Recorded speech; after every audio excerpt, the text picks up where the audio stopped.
강의 다시 이어가겠습니다.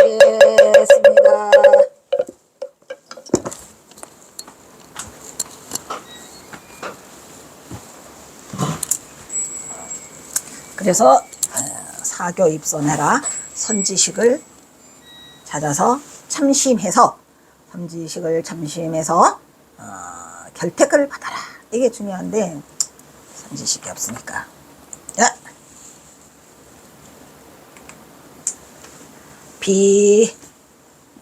비부 이 비자는 비옥한데 이런 얘기죠.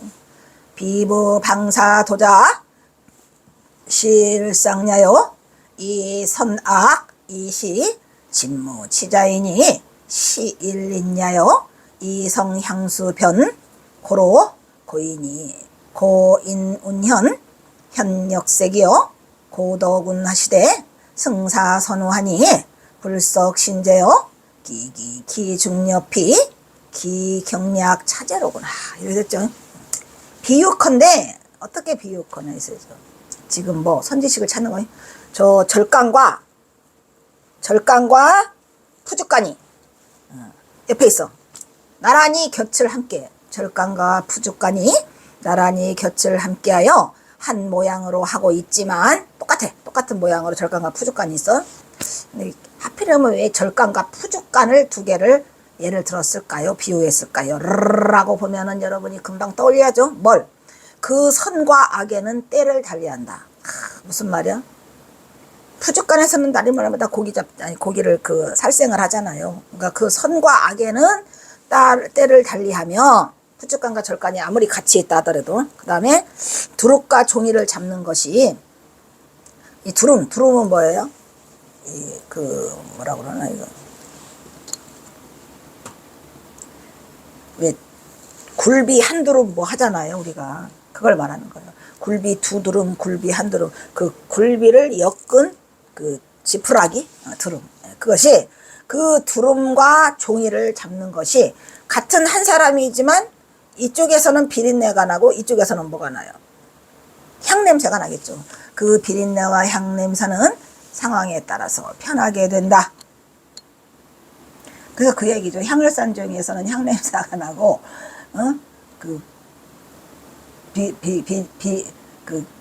생선을 싼 종이에서는 비린내가 난다. 그 얘기 부처님 말씀 얘기하죠. 그거를 지금 얘기하는 것이에요.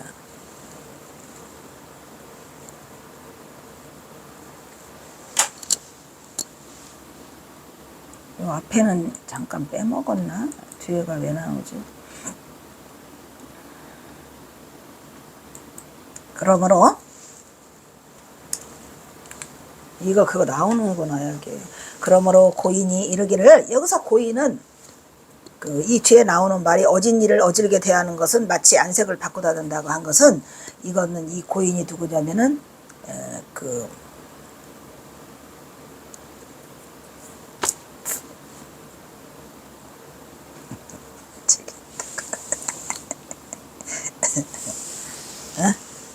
나 안 해.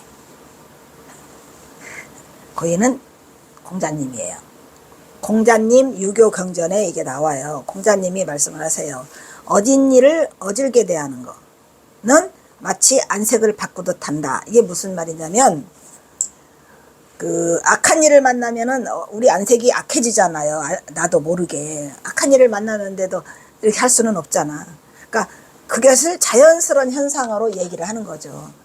꾸밈이 없는 어진 일을 만나면 내 눈도 어질게 돼. 안색이 바꿔요. 악한 자를 만났다가 어진 일을 만나면 나도 모르게 안색이 바꿔진다. 이런 얘기야. 그 얘기를 공자님이 이 얘기를 하셨어요. 그러니까 안색을 바꾼다는 그 색이라는 얘기죠. 그러니까 이 이야기를 내가 어디서 들었냐면 근데 신기하다 이것도. 내가 동대 다닐 때 경허선사 시에 주여색이라고 하는 게 있어요. 그러니까 술도 방광하고 색도 방광해. 이렇게 해가지고 술을 갖다가 색으로 엮어버린 거야. 그게 아니고 그때 조선대학교 교수인가 그분이 그러더라고요. 공자님 말씀 이거를 일러줬는데 이 경허선사도 이거를 너무 좋아하시는구만. 그래서 그 색도 방광을 한다라 해서 안색이라는 거죠. 이 여기서 말하는 안색. 안색도 방광한다고 해야 되는데 이거 그냥 색으로 바꿔버린 거예요. 우리가 말하는 색 있잖아요. 여색. 아니 술도 방광하고 여색도 방광한다는 게 이게 말이 되느냐고. 근데 이거를 설정 스님도 그렇게 말을 하더라고. 화났지요 내가.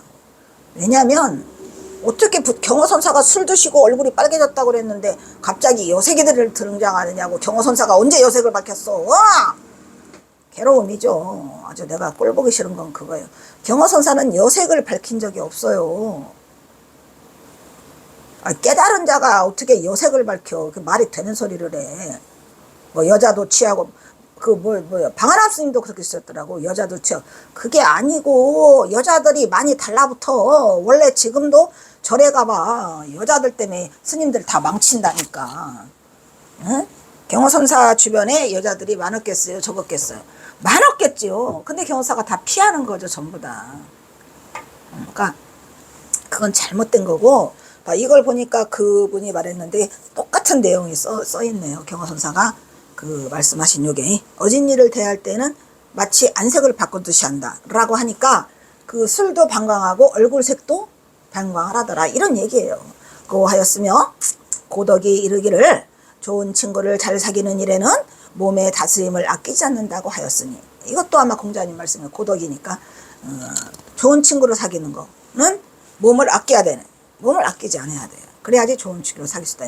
어찌 그 무거운 것이 저와 같은데 그 가볍게 여기는 것을 이와 같이 하겠는가. 무겁다고 하는 것은 뭐야? 가볍게 여기지 말라고 하는 것은 다스리는데 몸을 다스림을 아끼지 않는다. 그러니까 가볍게 여긴다, 가볍게 여기지 않는다고. 무겁다고 하는 것은 가볍게 여겨라. 어진이를 어질게 대하는 것은 안색을 바꾸는 것처럼 그냥 바꿔라. 그러니까 무거운 것을 가볍게 바꾸는 거고, 그 다음에 좋은 친구를 사귀는 것은 몸을 다스림을 가볍게 여기지 말고 무겁게 여겨라 이런 얘기야. 반대죠. 그 무거운 것이 저와 같은데 어찌 가볍게 여기는 것을 이와 같이 하겠는가. 그러니까 무슨 말이냐면 이 경사가 지금 반대로 하고 있잖아요. 어진 일을 어질게 대하는 거. 그건 아주 무거운 일이에요. 그런데 가볍게 바꿔라 이런 말이고, 또 좋은 친구를 잘 사귀면은 몸의 다스림을 아끼지 않는다는 얘기는 뭐예요? 가볍게 여기지 않는다는 얘기죠. 무겁게 여겨라 이런 말이야. 그래서 두 개를 반대로 써놨죠. 또한 경어는 이르기를 절간과 부죽간을 들어 나란히 한 모양하고 있다는 할지라도 그 선과 악에는 때를 달리하고 있다. 선과 악은 분명히 있다는 것을 지금 말하고 있죠.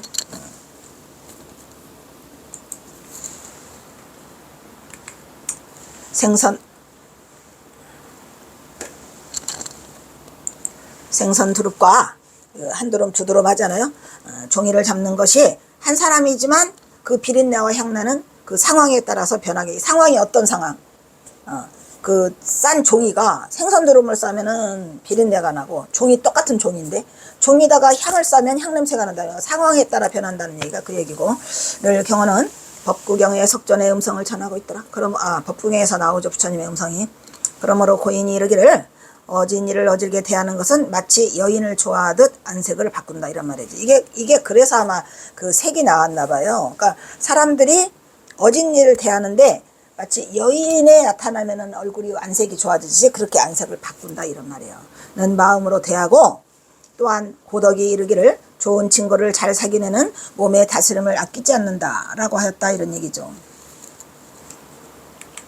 이렇게 어진이를 대하거나 좋은 친구를 사귀면은 그 무거운 것이 저와 같은데 그를 가볍게 여기는 것을 이와 같이 할 수 있느냐 이런 얘기죠. 그러니까 가볍게 여길 수 있고 무겁게 할 수 있다. 똑같다는 얘기죠. 가볍다나 무겁다가 상황에 따라 달라진다. 를 인간의 마음에 그 비린내와 향냄새는 상황에 따라서 변하게 된다는 것. 이치를 들어서 모든 것은 다 자기 스스로가 변화시키고 있다는 것을 살아가고 있다는 것. 자기 스스로가 어진 일을 대할 때는 얼굴이 변해져요. 좋은 친구를 사귈 때는 그 몸을 아끼지 않아요.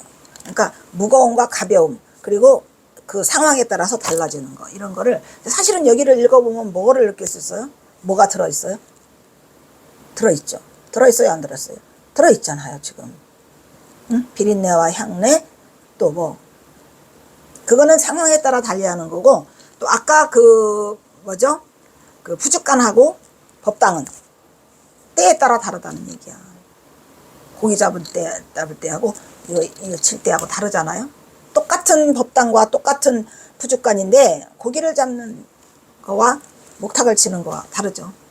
상황에 따라 다르다는 것도 또한 맞는 말이고, 아시겠죠? 그러니까 비린내와 향내도 똑같다는 거. 거기에 뭐가 들어있어요? 들어있죠. 이처럼 경호는 절과 푸주간을 들어. 이처럼 경호는 절과 푸주간을 들어 착하고 악한 것이 뭐를 때를 달리했다란 말이야. 착하고 악하고.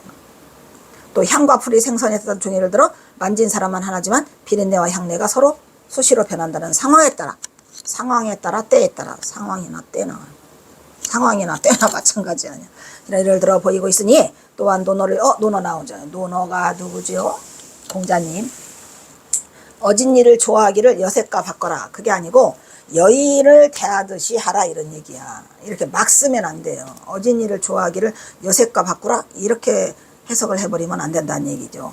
여인을 대하듯이 얼굴이 어진이를 대하면 활짝 변하더라 이런 말이지. 그래서 이게 여색이라는 말이 나왔는데 잘못됐다고 하더라고요.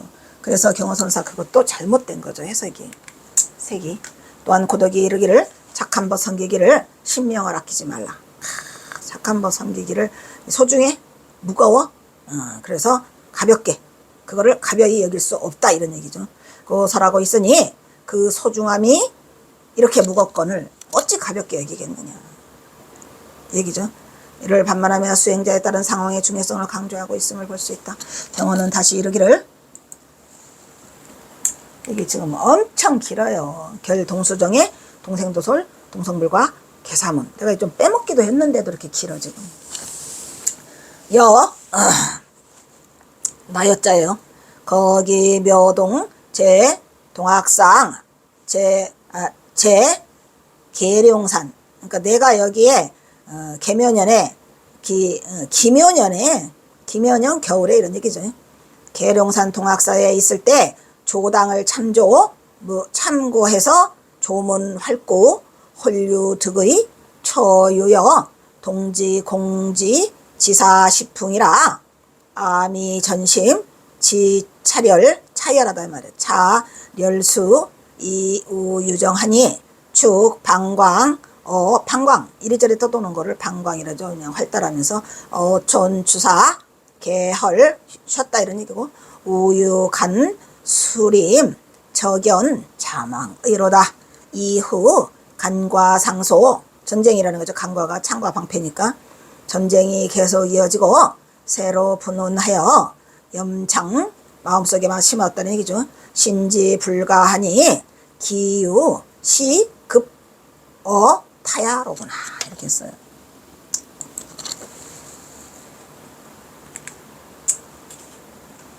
내가 지난 기묘년 1879년에 겨울에 계룡산 동학사 1879년이죠. 1879년 11월 15일 날 대도를 성취하셨으니까 계룡산 동학사 조사당에 있으면서, 조사당은 말은 조사장이지만 그냥 방장실이야. 그냥 있으면서 조문의 활구를 참고하다. 조문의 활구가 뭐예요? 그러니까 조문이 바로 선이에요. 선. 그죠? 조문의 활구를 내가 활구 아까 말했죠? 활구, 향상구. 그래서 그 활구를 잘 잡아야 돼요. 즉 조문의 활구는 경선사는 뭐 했어요? 몇3이고 마사도래라는 걸 했어요.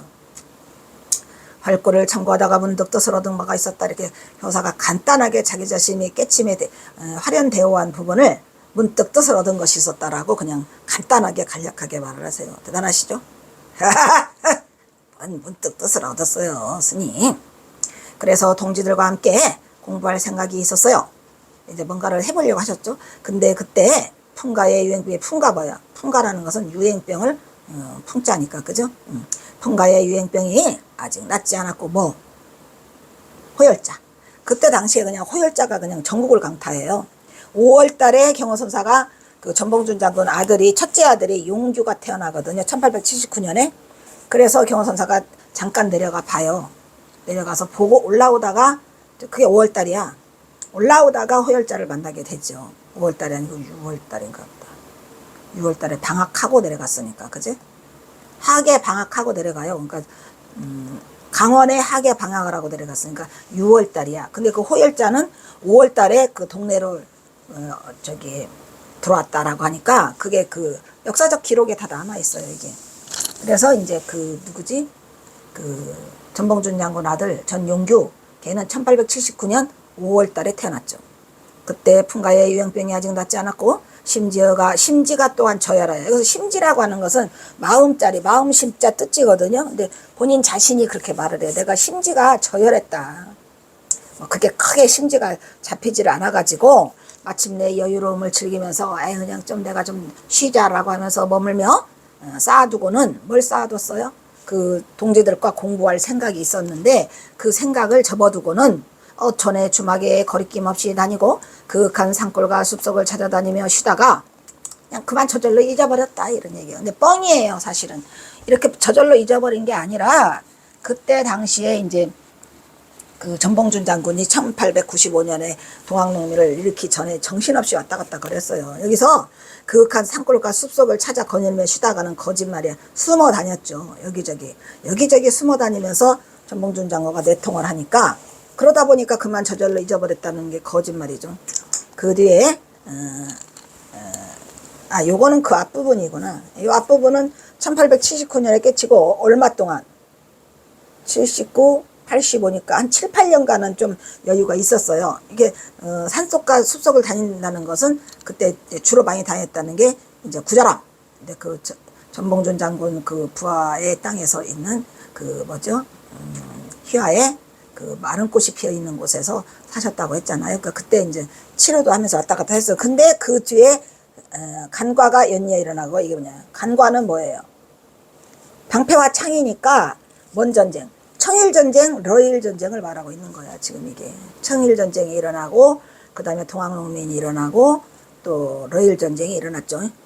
그렇게 돼서 세상 민심이 흉흉하여 내 몸을 간수할 겨를도 없어. 이게 중요해요. 내 몸을 간수할 겨를이 없었다는 게 뭔 뜻이요? 그때 동학농민이 일어나죠. 청일전쟁이 일어나고 동학농민이 일어나면서 그게 겹쳐요. 그래서 그 다음에 러일전쟁은 이제 1904년 경호선사가 삼수갑산 가신인데 그때 전쟁들이 많이 일어나죠. 여기서 지금 만약에 연이어 일어났다라고 하는 것은 동학농민 청일전쟁을 말하는 거예요. 왜냐면 러일전쟁은 경호선사가 간 후에 일어나니까 이미 삼수갑산으로 떠나셔서 이걸 쓸 수가 없죠. 그래서 이제 얘가 간과가 연이어 일어나고 세상 민심이 흉흉해. 왜? 동학농민 때문에 그래요. 그래서 내 몸을 간수할 겨를조차 없었다는 얘기는 이게 숨어 다녔다는 얘기를 말하는 거예요. 근데 이거를 내가 처음에 박사학위를 따려고 공부할 때는 상상도 할 수 없었죠. 요 부분 말이죠. 요 부분이 좀 이상은 했어요. 왜? 내 몸을 간수할 겨를이 없다는 게 스님이 전쟁과 무슨 상관이야? 뭐 때문에 이런 말을 쓰셨는가? 라고 하면서 좀 의심을 가졌지만 설마 이 동학농민인 줄은 상상도 못했어요. 전쟁이 연이어 일어났다는 것도 또한 뭔 전쟁이 일어났는가. 별로 우리가 무슨 청일전쟁이나 무슨 동학농민에 큰 관심을 갖고 있었던 게 아니잖아요. 오로지 우리는 부처님만 믿고 있다가 경호선사가 이거를 쓰니까 좀 이상하다. 어찌 다른 데 생각이 미칠 수가 있었겠는가. 그러니까 경호선사가 이렇게 거짓말을 하긴 하다가도 거기에 합당한 거짓말을 하셔요, 항상. 요 앞에도 지금 그윽한 산골과 숲속을 찾아다니며 쉬다가 그만 저절로 잊어버렸다는 것은 뭘 잊어버렸다? 이렇게 공부를 좀 가르치고 해보려고 했는데 왜 그거 있잖아요. 부처님이 깨달음을 보리수 아래 성취하시고 거기에 이제 그 산매에 들으셔가지고 너무 좋아. 야, 이거를 깨트리지 말고 그냥 이대로 그냥 갈까? 뭐 이런 생각한 거와 마찬가지로 경호선사도 내가 중생들에게 이걸 바로 펼칠 그것도 없이 내가 좀 즐기자. 여기저기 돌아다니다. 라고 했는데 사실은 그때가 뭐냐면 1880년 그 5월달에 1885년 5월달에 내려가시잖아요. 이게 그때예요. 그 깨달음을 성취하시고 천장암에 계시다가 거기서 내려가시잖아요. 내려가시면서 이제 이 산골과 숲속을 다 다녔다는 얘기는 그 얘기예요. 그래서 한 4년 동안 그 연락이 없었다잖아요. 없어가지고 이제 만공 스님이랑 해월 스님, 소월 스님이 우리가 뭐 잘못했냐. 그래서 스승이 연락을 안 한 건가. 정말 그래서 스승을 진짜 많이 찾아다녔다고 하잖아요. 그게 그거예요. 수많이 계셨어요, 그냥. 그러다가 동학농민혁명 1895년, 1894년 일어났잖아요. 그리고 나니까 이게 이제 이렇게 경호사가 내 몸을 하나 간수할 겨를이 없었다라고 지금 쓰고 계시는 거예요. 우리는 전혀 상상하지 못했죠. 속상하죠.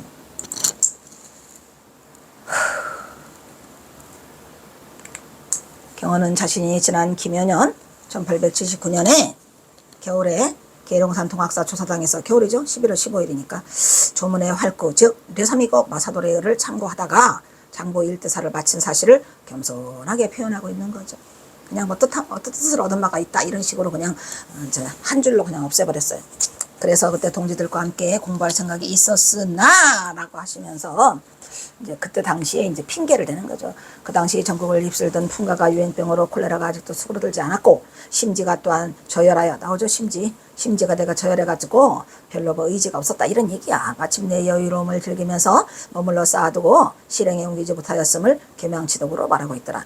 그러나 사실 이때 경우는 동학농민혁명이라는 역사의 파도를 넘어야 했고 역적으로 취급되어서 쫓기는 신세가 되어 있었다는 얘기야. 그 대신 이제 숨어 다니면서 자꾸 전봉준에게 그 저기를 주잖아요. 그 저기를 병법도 주고 뭐도 주고 이렇게 계속 내통을 하고 있었기 때문에 경호사사는 쉴 틈이 사실은 없었어요. 그리고 이제 아까 말했지만 내 몸 하나 지금 간수할 겨를이 없더라. 나도 지금 바쁘고 도망 다녀야 된다라는 얘기를 하고 있고 그의 인생에서 최대의 위기를 맞고 극한 고뇌와 참혹한 시련을 견디는 시절을 호소에서 무려 20년간 보내게 되는 거죠. 그러니까 경호사사가 가장 그 혹독한 시련을 겪은 거는 전봉준 장군이 동학농민이 실패를 하면서 끔찍한 일을 당하시게 되잖아요. 누가 동학농민이 실패할 줄 알았나? 다 뭐 때문에? 일본 놈의 새끼 때문에 그래. 일본 놈의 그 캐딜락 총을 들고 우금치에서 패배를 하게 돼가지고 우금치 가기 싫어. 근데 가야 돼. 아직도 천도되지 못한 용가들이 스크럼을 짜고 있어요. 이러한 때의 경우는 어촌의 주막에 거리낌 없이 다니고 그윽한 산골과 숲속을 찾아다니며 쉬다가 그만 저절로 잃어버렸다고 언급하고 있는데 이건 좀 뻥이 섞여 있죠. 여기서 어촌을 그의 제2의 고향 서산 천정암 일대에 어촌이라는 건 거기밖에 더 있어요. 서해안 어촌 마을을 그리고 있으며 산골과 숲속 마을은 경호가 지속하던 호소의 여러 사찰을 말하는 것이에요. 그러니까 여기저기 숨어 다니는 거죠.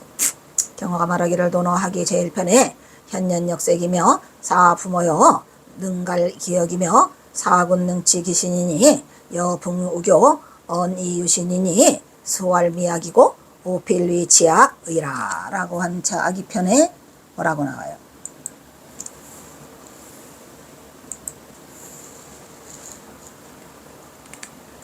어진이를 어진이로 대하기로 아리따운 여인을 좋아하듯이 이것이 딱 맞는 그 해석이에요. 여색이라고 썼지만은 아리따운 여인을 좋아하듯이 얼굴이 어진이를 대하면 바뀐다? 바뀐다 이런 얘기에서 경호사가 안색을 쓰신 거고 그거를 끌고 왔는데 이상하게 주여색이 돼버려갖고 지랄지랄들을 하니까 왜 경호선사의 본질을 모르느냐고 이게 그대로 논어에 써있는 얘기 어진이를 어진이로 대한다. 그러니까 악한 사람 말고 어진이를 만나면 얼굴이 어진이를 대할 때 뭘 어떠듯이 변해? 아리따운 여인을 만나는 것처럼 여색을 대하는 것처럼 변하더라라고 했는데 갑자기 경호선사가 술을 마시는데 주여색이 되어버렸어요. 미친 거죠. 부모를 섬길 때는 힘을 다하고 임금을 섬길 때는 몸을 다해서 바치고 친구를 사귈 때는 믿을 수 있는 말만 하라. 그렇다면 비록 배우지 않았더라도 글을 배운 사람이라고 한다라고 하는 걸로 이 경호사가 하시는데 경호선사는 충효의 으뜸이죠. 충효의 으뜸. 그리고 또 그 법들 도반이라고 그래요. 그냥 누구를 다 도반이라고 그래요. 그냥 만공해월 수어를 자기 제자인데 그냥 도반이라고. 도반들과 함께 지내니 좋더라 이런 거 쓰죠. 그뒤 간과 싸움 또는 전쟁, 청일전쟁 동학농민이 먼저 일어났어요. 사실은 그랬는데 청일전쟁이 일어날 기미가 보이니까 그 전주 화약을 맺죠. 알았어요. 뭐 잘 해주시고 그러면은 직강소를 설치하는 걸 조건으로 해갖고 그냥 우리가 잘할게. 괜히 동학농민이 일어나니까 일어나려고 조짐이 보이니까 청나라를 끌어들이잖아요. 그럼 청나라를 끌어들이니까 일본 놈이 또 온단 말이야. 그래서 이것들이 평양에서 크게 싸우죠. 둘 다. 그런 일이 벌어지기 때문에 그래서 여기서 사운드는 전쟁이 연이어 일어났다. 동학농민 청일전쟁 일어나고 세상 민심이 흉흉하여 내 몸을 간수할 겨를이 없다. 그 당시 사회적 혼란을 빌어서 그동안의 상황을 언급하고 있으니 여기서 간과가 연이어 일어나고 세상 인심이 흉흉하여 내 몸을 간수할 겨뤘다는 것은 동학농민 혁명과 청일전쟁을 말하는 거예요. 그 뒤에 알았죠. 제가 뭐 알았겠습니까? 나도 그냥 경호선사 이상하네 전쟁은 왜 일어나고 전쟁이 일어났다 그랬는데 전쟁이 뭔 일이 일어났는지 별로 알고 싶지도 않았고 스님이 왜 몸을 간수할 겨를이 없어 스님이 뭐 쫓겼나 뭐 이런 생각이 들었지만은 좀 이상하다는 생각을 했던 거죠. 그러니까 여기가 그 부분이 정말 잘 돼 있어요. 경호선사가 아무리 당신이 뭘 이렇게 숨기려고 해도 이 경호집 전체에 동학농민 동자도 안 나와요. 그런데도 이게 냄새를 풍기고 있잖아요. 근데 대단하셔요, 경호선사. 경호집 전체에서 동학농민의 동자도 없다니까. 전봉준의 전자도 없어요. 어떻게 그렇게 쓰실 수가 있을까?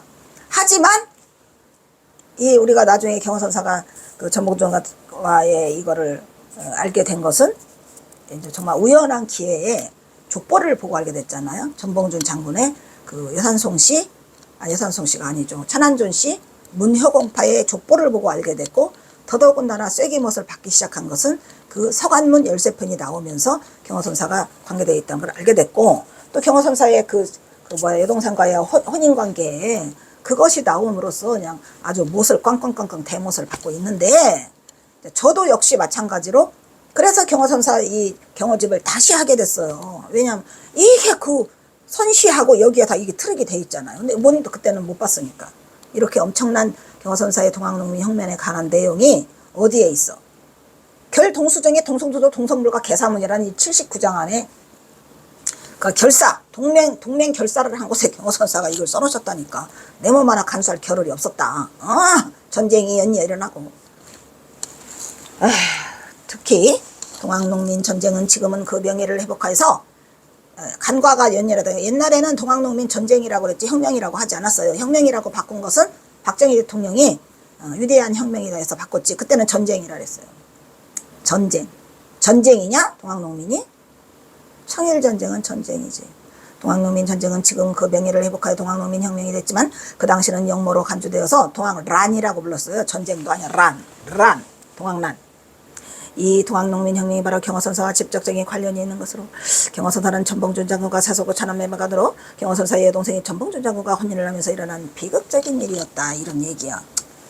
근데 왜냐하면 전봉준 장군과 경호선사 여동생 동희는 13년을 같이 세월을 보내요. 13세 될 때까지. 전봉준이 13세 될 때까지니까 6살 차이니까 7년이다. 7년.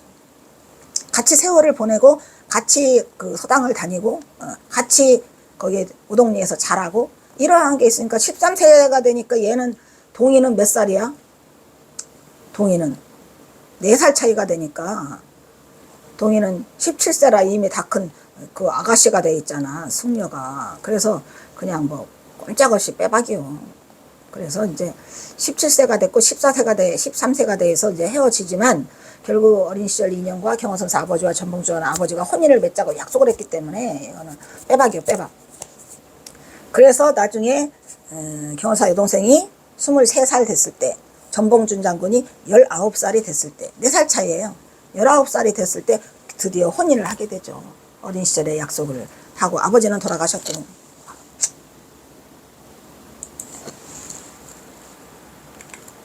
이러한 비극적인 인연은 바로 경호선사를 삼수갑산으로 가게 된 직접적인 동기가 되는 것이에요.